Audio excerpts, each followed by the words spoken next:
তখন মহারানী তার সৌন্দর্য ধরে রাখতে অন্য তরুণী মেয়েদের সৌন্দর্য ছিনিয়ে নিয়ে নিজের মধ্যে শোষণ করে নেয়, ফলে সে অসম্ভব সুন্দর ও যুবতী দেখায়। কিন্তু একদিন মহারানী যখন আয়নার সামনে আসে, তখন হঠাৎ সেই আয়নার ভেতর থেকে এক সোনালী পদার্থ বেরিয়ে আসে, যা ধীরে ধীরে এক মানুষের রূপ নেয়। সে ব্যক্তি মহারানীকে বলে, মহারানী, এখন পৃথিবীর সবচেয়ে সুন্দর মেয়ে হচ্ছে রাজকুমারী।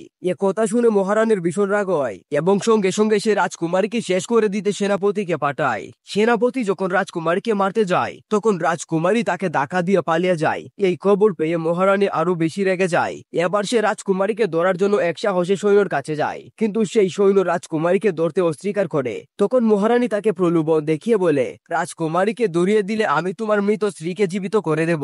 এ কথা শুনে সৈন্য রাজি হয়ে যায় এবং খুব শীঘ্রই সে রাজকুমারীর কাছে গিয়ে তাকে ধরে ফেলে। এরপর সে সেনাপতির কাছে গিয়ে আগে তার স্ত্রীকে জীবিত করতে বলে, কিন্তু সেনাপতিকে তখন বলে, মহারানী তো তোমাকে শুধু বোকা বানিয়েছে রাজকুমারীকে ধরানোর জন্য। এ কথা শুনে সৈন্য প্রচন্ড রেগে যায়।